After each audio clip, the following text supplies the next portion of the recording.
a dozen years ago, quite a long time. I was just a little kid and I got to go to Bible camps. I, grew up in a kind of, I don't know, in traditional family and wasn't really sure what I wanted to do. And right around the age of 7 or 8 years old, I started asking my mom if she could go and adopt a kid for me since I was an adult and I couldn't do it, to see if maybe she did that part of it, then I would do all the work to take care of the kids because I am not old enough to do the paperwork. So at this very young age, I'd already started strategizing as to how I was going to get some orphans took care of.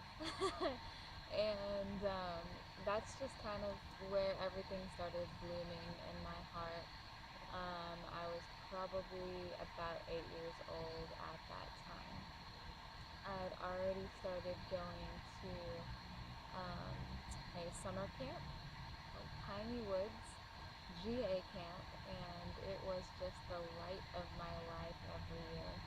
And there was a reason for that.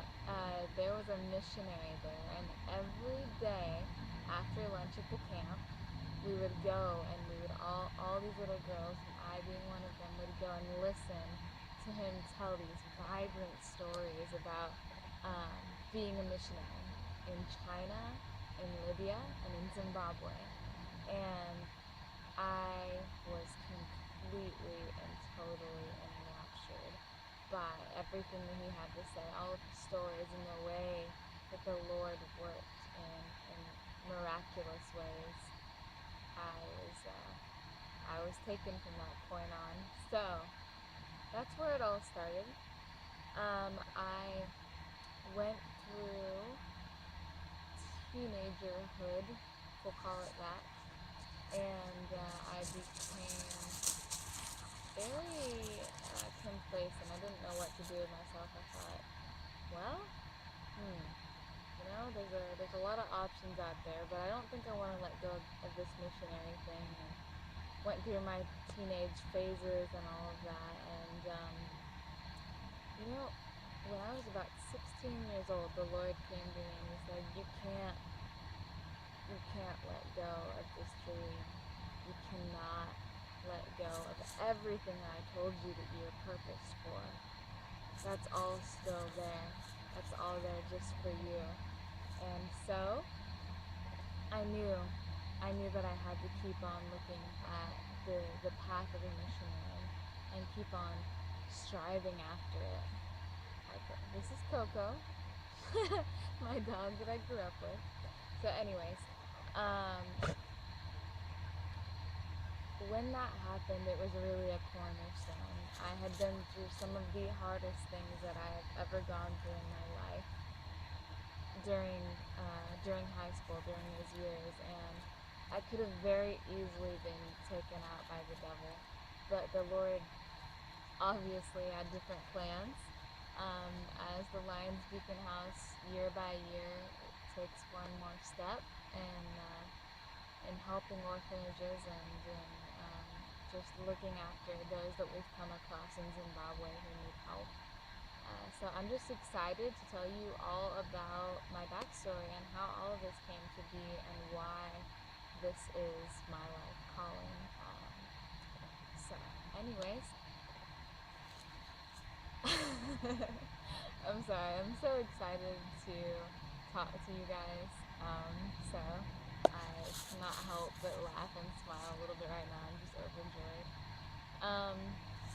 So when I reached the age of 18, or I was right before 18, fixing to graduate high school, most of my friends were aware that I wasn't looking at going to a college, and I wasn't really choosing a career path. I just wanted to do mission work, and that was my heart. And so a good friend of mine, Scott Hall, came to me and he said, I've met this missionary.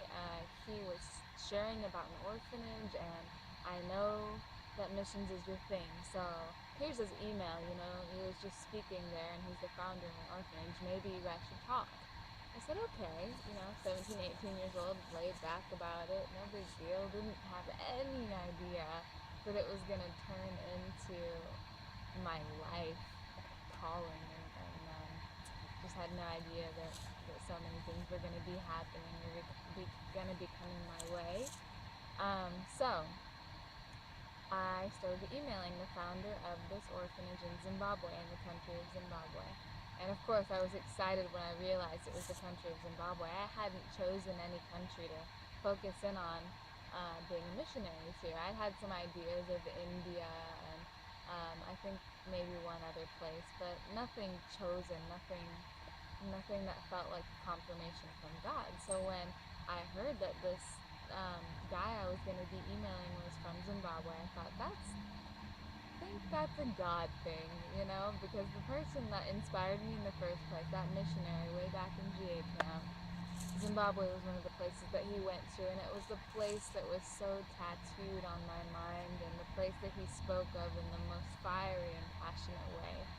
And so I started to email him. I said, look, I am fixing to graduate high school. I don't know what I am supposed to be doing, but I know one thing, and that is that I want to help people. And I don't know how I can do that, but I want to come and see what the needs are. I want to come and see what it's like, and I want to reach out wherever I see an opportunity. And of course, being the fiery 18 or almost 18-year-old that I was ready to just go and be there for at least 6 months right off the bat. And this founder of the orphanage said, oh, hold on now, you've never been out of the U.S. before, take it slow, this could be some culture shock. So he slowed me down a little bit. He said, why don't we start out with a month or maybe 5 weeks? So that's what I ended up doing. And I went and I absolutely, totally, completely, head over heels, fell in love. This was something that I never, not even a little bit, did I understand how this was going to change me and change the course of my life. So that was the beginning of this beautiful journey that I've come to title the Lion's Beacon House, because the dream is to create a house of light. The Lion's Beacon, the Lion of Judah, is what we're referring to when we put the lion in the title. And we want to create a place for older orphans to come and have refuge and know that they are going to have training and that they are going to not only receive skill training, but they're also going to receive discipleship. And that when they reach that age when it's time to move away from the orphanage, that it's not getting kicked back out onto the streets. It's not returning to homelessness and hopelessness, because that is what it is for a lot of people, for a lot of orphans around the world, and definitely for a lot of orphans in Zimbabwe. So that is what the Lion's Beacon House is to become, is a place for these older orphans to take 1 to 2 years to be discipled, to be given an opportunity to create their own small businesses, learn how to survive, run their own gardens, so on and so forth. So we're going to get more into that on the next video. This was a bit of my backstory, and if you guys have questions, please just type them in the comments. Like the video, subscribe to this channel. I'm going to try to do more videos more often, get into that habit of vlogging. My YouTube channel will actually be Vlogging Missionary, and all of those videos will be posted on Facebook. So thank you, and be looking out for the next video. Bye.